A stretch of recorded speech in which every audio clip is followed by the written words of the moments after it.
Hey, hey, happy Wednesday. I hope you feel blessed. I am back and so excited for part six of this 7 day boundary series. So, this has been great so far. I think it has been phenomenal. I appreciate you showing up. I appreciate all the comments. You have no idea how much it means to me. But, most importantly, you're showing up for yourself, and that's what really matters.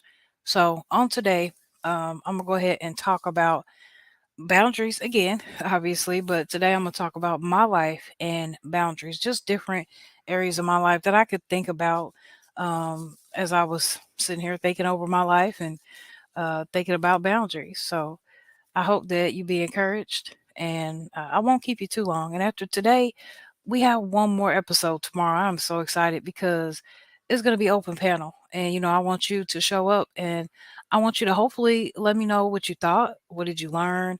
Maybe even talk about your own boundaries and some things that, you might have had to deal with in your own life. So, we will have plenty of time on tomorrow, Thursday, September 7th to sit down and talk about boundaries, and it is going to be phenomenal. So, I am going to go all the way back to elementary school. And then, like I said, I'm not going to keep you too long, but there's just a lot of different aspects of boundaries in my life. At first, I didn't know how to set a boundary. I was one of those people where I feel like boundaries were enforced, pretty much in my house coming up, but it wasn't talked about. It wasn't talked about to the sense of I need to have my own thoughts or, in the sense of even putting other people ahead of myself, even burning myself out so that I can make others happy. I didn't know anything about boundaries. So that's what really brought me to this in the first place because I'm assuming that somebody else out there is just like I was. And you know, at the end of the day, I'm still growing. I'm no better. If anything, I'm coming up out the box of different things. But boundaries are definitely in place in so many areas. So if I go all the way back to elementary school, and I remember being the fat kid. I remember being the kid who didn't have a lot of money. Um, you know, I didn't wear the jewelry and stuff like that. Even in elementary school, there were kids wearing jewelry and all this stuff, name brand and stuff, but I couldn't afford that. So I was already an outcast.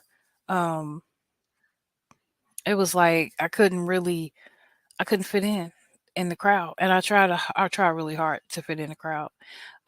In elementary school, I would um sometimes I would switch shoes with the girl because she wanted to we wanted to wear mismatched shoes. And it wasn't me that wanted to do that, it was her idea. And I would always give in. And, because of the mismatched shoes, we thought it was cute. It was our thing that we were doing. But ultimately I was teased for it because of so many other things that I was teased for. That was just something on top of that. So, it just really brought a lot of hurt for me. And obviously I'll never forget it. And I had to be in maybe the fourth, fifth grade. Um, and then I go all the way to high school. I started driving at 13. I had my license, a little way after that. We ain't gonna talk about that. But the point is that when I was driving to high school, about junior year, senior year, I'm driving to school. And at this time, a lot of people wanted me to drive them around.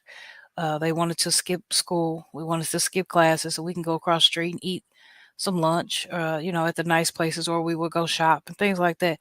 And I was always the one that was driving. And I always thought that, yay, I'm a part of the in crowd and, we're cutting school and we're doing this and that. When really I was just being used because I had the car, right? I had the license and nobody else did. So there again, I'm trying to fit in. I'm not setting boundaries. I'm not putting my foot down. I'm not saying no. I'm not using the spirit of discernment. I'm not like, no, this is not right. I'm just going through with things because I wanted to fit in. So then if I go all the way to maybe my early 20s or so when I'm working and things, um people would always ask me to work overtime, and I would be like, um, Okay, I work overtime, and then it got to a point where the overtime money started to look good and I wanted to do it all the time. So I would just automatically stay over. You didn't even have to ask me. I was there. Well, this is back before I had kids and everything. But the point is, um, when it came time, when it came time for me to really, really grow up, I say between my late 20s and my early 30s, I was at this one job where I was eager because it was so much money and so much work to do and things like that. But they started using me by giving me extra assignments or only keeping me for overtime and things like that. They would say, "Oh, well, you wanted the money, or you were so interested in the paycheck, so we just assumed that this is what you wanted to do: stay over at work, get more work, whatever." But really they use the money aspect, right, as a reason to hold me in bondage, literally working from 7 a.m. to 8 9 p.m. at night. And it wasn't cool. And I'm sure that that happened to me back then.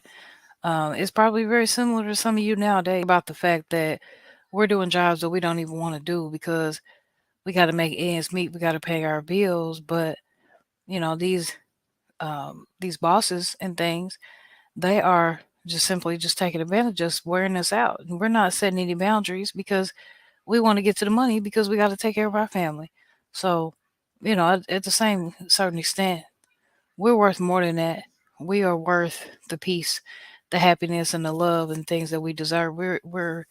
We actually are royalty, right? We know that we come from God and that God is royalty. And if we come from Him and we're the greatest image, then we're royalty as well. So why are we not setting boundaries for our lives? Why are we not, um, making sure that every nook and cranny is covered, is filled, right? When it comes to boundaries, because if not, it just takes a second for somebody or something to slip right through.